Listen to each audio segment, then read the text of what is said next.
Bryce Lanigan. I'm a Year 10 Big Picture Education student. So Big Picture Education believes that every student matters and that every student should have a say in the way they work.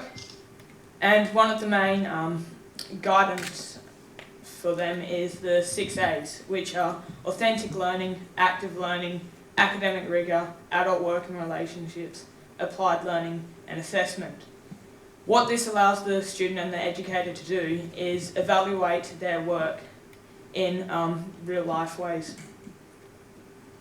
So the main project for Big Picture Education is the Learning Through Interest, or LTI, which is the long-term projects.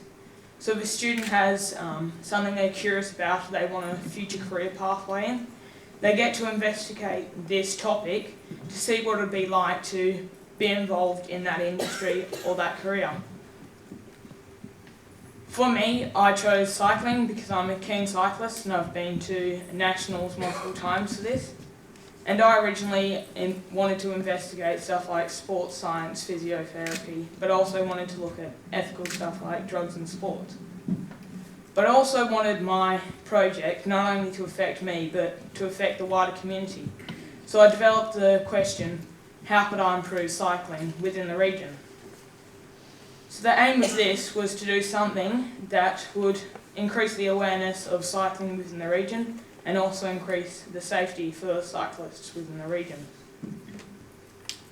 So to do this, I had to look at the existing conditions. So my club, the Southwest Cycle Club, is the second biggest in the state, and there's also multiple other cycling clubs and groups within the region, and a lot of there's a large growing number of people just doing it for recreation.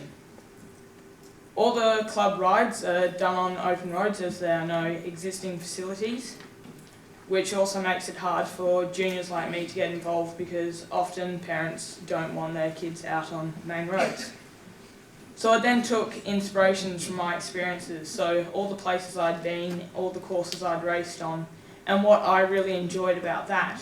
And one of the first things that came to mind for me was the criterium track. So a criterium track is a 1 to 2 kilometre loop that incorporates multiple variations of tracks to allow for specific racing and training for multiple different sports. I also really thought that this was a great idea because there's none of these in WA that's up to racing standards, so it would be a major draw card for wheeled sports within the region. One of my main inspirations was Stromo Forest Park in Canberra ACT, because what they had there, they had a 1.2 criterium track, which allowed for multiple different wheeled sports to train on, but they also incorporated other sports under the same banner, like they have a cross-country running course, an equestrian area, a mountain bike track and a BMX track, and also a learn to ride track which allows young children to learn how to ride their bikes, scooters or skateboards in a safe environment where they're able to also learn about road rules and etiquette. So I then started thinking, what other sports could this impact on? And one of the first things that came to mind for me was inline speed skating, because my brother's does it at a world level. So speed skating already uses criterium tracks for their state, national and international competitions, but I also thought that I could include a bank track in this facility, since there is nothing like this in Australia.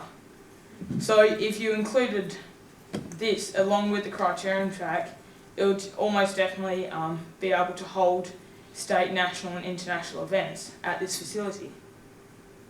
I also wanted it to be like Stromo Forest Park and incorporate multiple different sports to make it more user-friendly and to encourage more people to use it.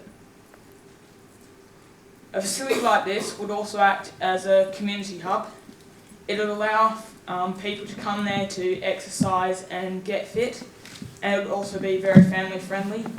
So while parents can come and exercise, they can watch over their children in a safe learning environment where they're learning about etiquette and road rules.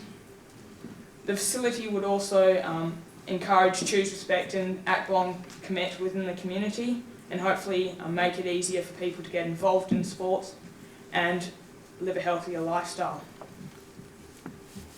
So as I said before, it has a massive potential for state, national and international users.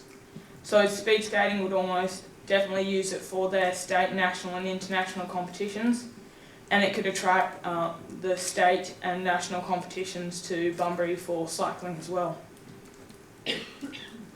So I started thinking, how could I get this project to become a reality?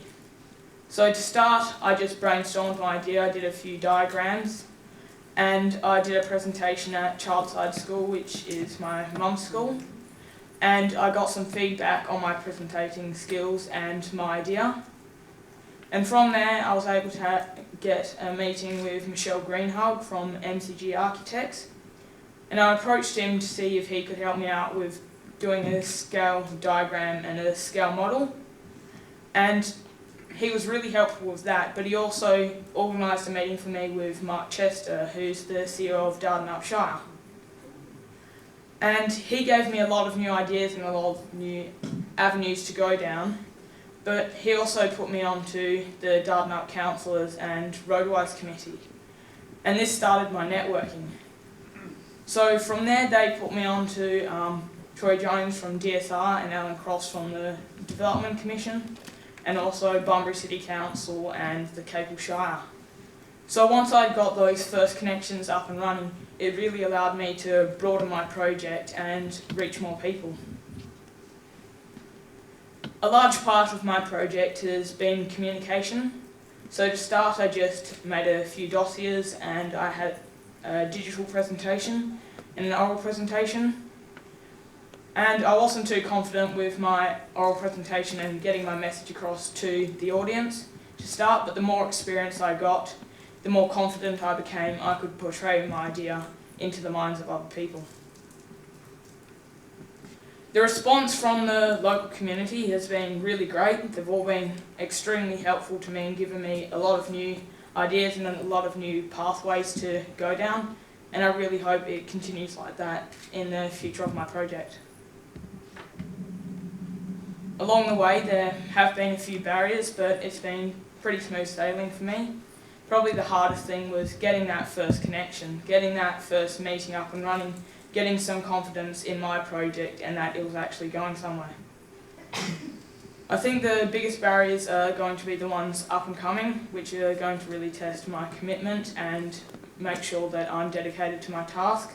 So not only getting people to commit to my idea, but commit time and money to the project. So this experience has been really educational for me, but it's also taught me a lot of good new life skills. So it's improved my communication with audiences and different people, but it's also given me an insight to what it would be like to run a small business, and it's also allowed me to improve stuff like my time management skills. So at the moment I'm gathering letters of support from clubs, shires and organisations, and I hope to be gathering more. I'm also looking at finding a suitable land site to put the facility on, so I can then apply for funding from government grants and stuff like lotteries, rest and royalties for region. Thanks for listening to my talk. I hope you enjoyed it. If you wish to talk to me further, or if you think you have anything that can help me further my project, me and my project advisors' contacts are up on screen. Thank you.